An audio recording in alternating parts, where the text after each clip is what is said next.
Today, I'm going to show you some of the best deals in the Pokemon card market. Pokemon cards in general are at an all-time low, so it's a really great time to add some cards to your collection. Sometimes finding the right cards to buy is tricky, so I've gone ahead and done all the work for you. So whether you want to add to your collection or start investing in Pokemon cards, you're going to want to watch this entire episode of Buy It Before I Do.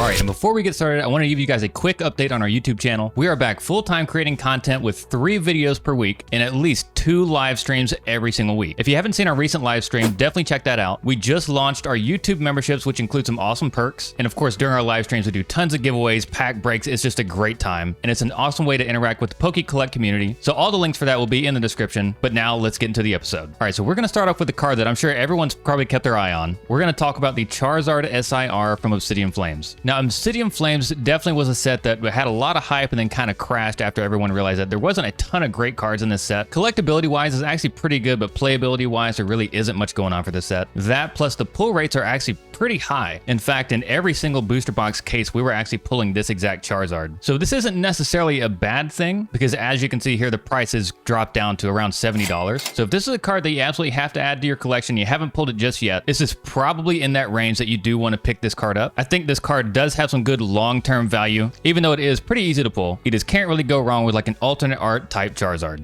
Alright, so next up we are going to talk about Crown Zenith. A lot of cards from Crown Zenith have made episodes in the past, and it definitely does seem like Crown Zenith has bottomed out in terms of singles pricing. That being said, we do know that there is an ETB reprint that will hit the market here soon, but I think after that ETB reprint we probably won't see any more Crown Zenith hit the market for quite some time. So if there are any Crown Zenith cards you still want to add to your collection or grade, now might be a really good time to pick some of these up. Real quick, we're going to be giving away a VIP box to one lucky subscriber in today's episode. All you have to do to enter this giveaway is like this video, subscribe to our channel with notifications on, and comment down below a card that you think is undervalued. Alright, back to the episode. Alright, here is another one from Crown Zenith that definitely shows signs of bottoming out. So since June, this card has been around $22 on average. Again, I don't think the reprint is actually going to have much impact on the singles prices. If it does end up dropping a couple dollars, definitely go ahead and pick that up because it's going to just go up from there. You really can't go wrong with these Evolution alternate art cards. This one here is definitely one of my favorites from the entire set. It's just absolutely gorgeous, and again, it has that really good multiplier if you do get a PSA 10 or a CDC 10 on this card. So this one is definitely a really good candidate if you are looking to pick up some Crown Zenith singles. Alright, next up we're moving over to Celebrations. This is another trend that really does not seem to make a whole lot of sense. Celebrations is probably not going to see any sort of reprints, especially given the age of the set, but honestly we've seen this trend from Celebrations ever since its release. The singles prices just keep getting cheaper and cheaper for this set. Meanwhile, these sealed prices are actually still going up. Of course, everything basically in Pokemon has been declining ever since the height in 2021. Celebrations as a whole was such a huge hit with the Pokemon community. Getting able to open up some of these nostalgic cards with that new holo pattern was really nice, and especially cards like this, the Shiny Magikarp was such a nostalgic card. It's super iconic, and being able to pick up the Celebrations version for around $10 is an absolute steal. We've actually had pretty good luck with grading Celebrations cards with CDC lately as well. So if you're able to find some nice copies of some Celebrations cards, definitely pick those up. Alright, now let's talk about some Wizards of the Coast era cards. We are definitely starting to see a bit of a upward trend for some of these cards. Surprisingly, there was a pretty big dip in these in 2022. Vintage cards were the cheapest they've been in quite some time. Now it does seem like the demand is going back up for the vintage cards, and they're actually outpacing the overall Pokemon market. Now this does make sense because every day someone is doing some sort of vintage box break, essentially reducing the supply of these vintage boxes on the market. So the supply of raw vintage singles are only going to get lower. Of course, if you're able to find some of these vintage cards in near mint condition from maybe a local game store, definitely check that out. It's very difficult to grade vintage cards because really anything that is near mint or better has probably already been graded, but every once in a while you can find a gem out on the open market where you can actually get a good grade. Alright, next up is going to be the base set Ninetales. In my opinion, this is actually one of the best looking cards in the entire set. This is always the card, of course, when you open up a base set pack that you see the fire type and you think you got a Charizard, but it is the Ninetales. That being said, it is still an insanely nice card. As you can see, over the past year, the price of this card has been steadily increasing, but over the past month, we've actually seen this card dip quite a bit. You can actually pick up a near mint copy of this card for around $15 to $20. To get a really nice holo full card like this for under $20 from the original base set is an absolute steal. So definitely pick up this card if you're able to find one. Alright, next up we're going to talk about the Umbreon V alternate art from Evolving Skies. I think this is a fantastic alternate art just in general. It's an absolutely great looking card. And of course, a lot of the alternate arts from Evolving Skies are super expensive, but they are so difficult to pull. With how crazy everything Umbreon is going right now, I do think that this card has kind of flown under the radar. You can still get this card for under $100, whereas the Moonbreon itself is going for like $600 or $700. It's absolutely insane. There's another Umbreon card that's come out recently. The Unigabra Umbreon is also going for around $80, and that card is currently so much easier to get than this Umbreon V alt art. So I think there's still some unlocked potential value in this particular card. So if you're able to find one of these, especially with some nice centering, definitely grab this one. And while we're talking about Umbreon, let's go ahead and talk about the Rainbow Umbreon VMAX. Now, surprisingly, there actually have been a lot of collectors to go out and start buying up all the rainbows. Because Pokemon did discontinue these, I think there's going to be a lot more collectors that are going to start seeking out these rainbow rares. So this one also being a very tough card to pull. It's a discontinued rainbow rare, and of course, it's Umbreon, everybody's favorite evolution. And for some reason, the price of this one actually still has been declining over the past 3 months. So this one under $30 is an absolute steal. All right, this is actually a super surprising addition to today's list. Surprisingly, the Arceus Dialga Palkia tag team is still available for around $6. This is actually one of the cheaper tag team Pokemon cards you can buy right now. Again, we have seen a little bit of a dip on this particular Pokemon card as of recently. So for some reason, this card is getting overlooked, and at $6 for any tag team card really is a really good deal. The one thing about this card in particular is that it actually did appear in a theme deck. This theme deck came out towards the end of the Sun and Moon era. So this card does have a little bit more supply on the market compared to some of the other tag teams. That being said, this card was super nostalgic. It's one of the most overpowered cards ever printed in Pokemon card history. With the tag team craze right now, this one is an easy pickup. All right, now let's take a look at a couple of Japanese cards. First one up on today's list is going to be the Pidgey Art Rare from Ruler of the Black Flame. This one's going for around 180 yen in Japan, which is around $1.50 USD. That being said, realistically, if you just want to buy one copy of this card, it's probably going to be in the neighborhood of around $3 to $6. That's actually still much cheaper than the English version because this is a very popular card. And of course, you're going to have much higher print quality, so a better chance to get a 10 with either CGC or PSA. And as we always talk about, if you are able to buy this card in bulk from like a seller in Japan, you'll probably be able to get it closer to that $2 to $3 range. This is definitely one of my favorite cards from Obsidian Flames and Ruler of the Black Flame. I love the old school artwork, and of course the Root one is just super nostalgic. So I think this will definitely go down as one of the better art rares from the Scarlet and Violet era. All right, and next up is going to be a card that I've kept my eye on for quite some time. This has definitely been one of the more popular cards from Pokemon 151. This card started at around 4,000 to 5,000 yen, which is around $35 to $40 USD, but it's actually come all the way down to around 2,500 yen. So realistically, you should be able to buy this card anywhere from around $25 to $30. And with all Pikachu art rares and character rares, this one is no exception. It's absolutely beautiful, and I think it's going to do really well long term. And just like with the last one, this is going to have that Japanese quality control. So if you find a nice copy of this one, you're probably going to have a good chance of getting a good grade for this one. All right, and I actually wanted to check up on this particular card because we did talk about it in our last episode. So the Detective Pikachu game actually releases on October 6th. So what you're seeing here are all pre-order pricing. I think in our last video, this card was going for around $70 to $80. My prediction was that it was going to be a really good deal around $20 to $30. With it already being around $50 to $60, I think 20 is going to be a great price point for this one. I am definitely super excited for this card. It's going to be a great purchase. Any sort of Pikachu character rare, especially with that exclusive Japanese stamp. Detective Pikachu is a super successful franchise as well, so definitely keep your eye on this card. All right, that's it for today's episode. Thanks so much for watching, and if you found this information helpful, make sure you like this video and subscribe with notifications on. That way you don't miss any more episodes of Buy It Before I Do. Also, if you do want to help support the channel, definitely check out our brand new live streams on YouTube. We're doing pack breaks, giveaways, we're selling singles. It's all kinds of fun stuff, and it's a great time. You're definitely going to have fun, and we are going to be streaming twice a week. We also just launched our YouTube memberships. Those can be found down below next to the join button. There's tons of exclusive perks currently, and we'll be adding more and more to our YouTube membership perks. One of our best perks currently is going to be from our master tier. It comes with a 5% off coupon code that you can use unlimited times on our website, so it definitely can pay for itself if you buy a lot of Pokemon cards. All right, that's it for today. We will see you next time.